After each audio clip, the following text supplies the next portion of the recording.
चरण स्पर्श महर्षि, कोटि कोटि नमन।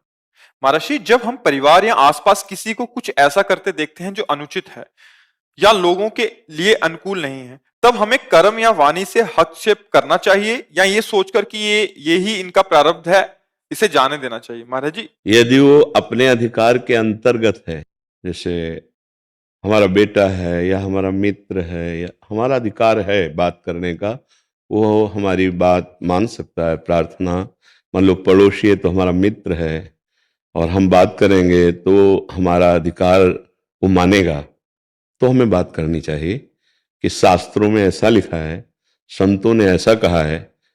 आपके द्वारा जो ये चेष्टाएं हो रही, शायद आप नहीं समझ पा रहे हैं, गलत है। प्रार्थना रूप में, अधिकार के अनुसार।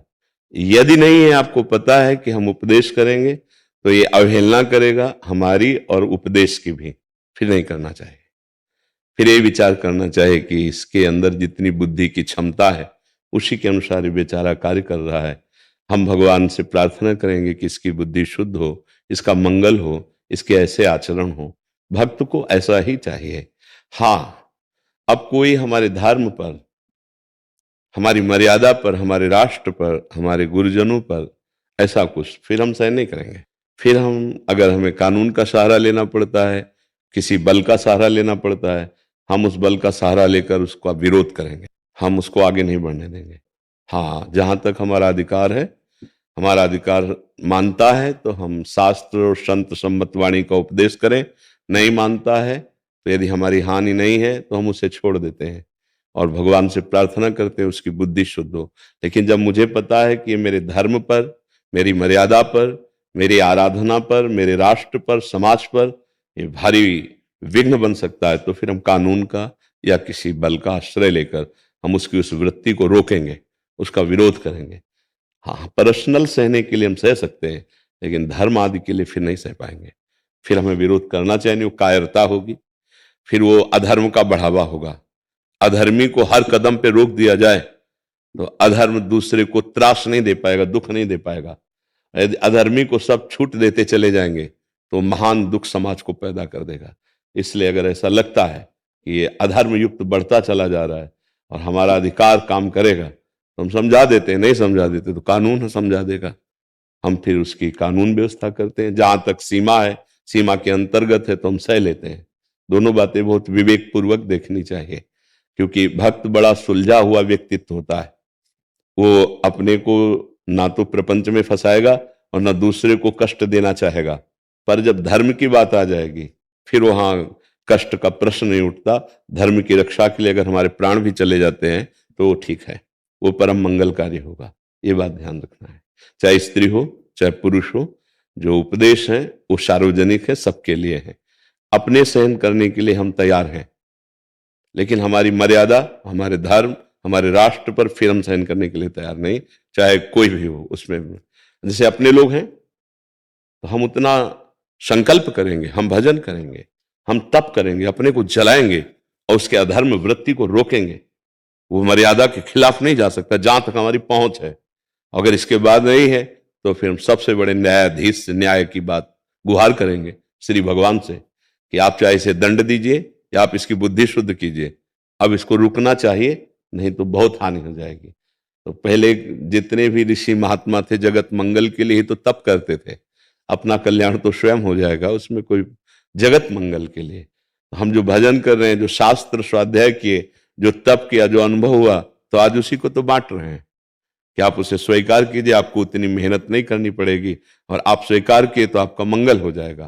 तो ऐसे ही आपके पास जो भी है, जितना विवेक है, जितनी बुद्धि है, उसके अनुसार हम अपनी रक्षा करें, अपने परिवार को सुव्यवस्थित रखें, अपने मोहल्ले को, अपने राष्ट्र को, जितना हमको भगवान ने दिया है हम भगवान से प्रार्थना करें। दो प्रकार से रोका जाता है, एक होती शाम नीति विनय के द्वारा, और एक होती दंड नीति। जब अधर्मी अधर्म से नहीं अपने को बचाना चाहता तो एक ही उपाय बचता है, दंड नीति। जैसे भगवान ने शाम नीति का प्रयोग किया, जाकर संधि के लिए प्रार्थना की दुर्योधन से कि आप हस्तिनापुर के राजा बनिए, वो इंद्रप्रस्थ के बन जाएंगे। नहीं माना। फिर कहा 5 गांव दे दीजिए, उसने कहा सुई की नोक भर नहीं, तो कहा युद्ध पक्का, और विनाश करवा दिया उनका। गए तो संधि के लिए थे, फिर एक बूंद पानी भी नहीं उसका पिया, और विदुर जी के यहाँ जाकर उनकी जो प्रेम में डूबी हुई पत्नी थी उनके हाथ से छिलके पाए और विनाश करवा दिया कौरवों का, अधर्म का नाश करा दिया। अर्जुन जी कहने लगे मैं युद्ध नहीं करूंगा। भगवान ने पूरी गीता उपदेश इसी बात के लिए दी कि तुम्हें इनका नाश करना ही पड़ेगा। उन्होंने कहा इनके मारने से तो अच्छा है कि हम संन्यास लेकर भिक्षा का न पाए। भगवान ने कहा नहीं नहीं, इनको मारो, मारना ही परम कर्तव्य है इस समय। तो ये बात देखनी पड़ेगी। क्षमा भी एक सीमा तक ठीक है, इसके बाद फिर दंड विधान ही उस दुष्ट की दुष्टता को रोक सकता है। सठे साठ्यम समाचरेत, दुष्ट के साथ अब वो दुष्टता ही काम आएगी, साधुता काम नहीं आएगी, उसको दंड देना अनिवार्य है। नहीं तो जैसे भगवान परशुराम जी थे तो परम साधु भगवान के अवतार, लेकिन देखा दुष्टता हद पार कर गई शास्त्राबाहु अर्जुन की, तो काट के भुजाएं और गर्दन तक फेंक दिया उसकी। फिर उनके पुत्रों ने दुष्टता दिखाई तो वंश का विनाश कर दिया, और 21 बार संपूर्ण संसार से ऐसे दुष्ट राजाओं का विनाश ही विनाश, 21 बार घूम घूम के। तो एक महात्मा स्वरूप में अवतरित हुए थे भगवान परशुराम जी। तो जहां तक सीमा थी वहां तक तो सहा, जब सीमा उल्लंघन हो गई तो विनाश प्रारंभ कर दिया। तो दुष्टता का विनाश ही अनिवार्य है, क्योंकि वो प्रार्थना और साम नीति को समझता नहीं है। तो दंड नीति का अच्छे से परिचय है, दंड नीति से सब सुधर जाते हैं। कोई भी ऐसा नहीं जो दंड के द्वारा न सुधर जाए। दंड बड़ा भयानक होता है, काल भी दंड से ही प्रहार करता है, काल दंड कहा गया है, मृत्यु भी दंड ही देती है। तो ऐसे दंड के द्वारा दुष्टता का सुधार होता है। क्षमा तो एक सीमा तक है, फिर इसके बाद उनको क्षमा पता नहीं ना, उनको दंड ही पता है। तो इसलिए अगर कभी ऐसा हो तो फिर कानून का सहारा लीजिए, कानून को अपने हाथ में ना लीजिए, कानून का सहारा लीजिए, बलवान का सहारा लीजिए और दुष्टता का विरोध कीजिए। If you're willing to dedicate 21 minutes of your day to this simple process,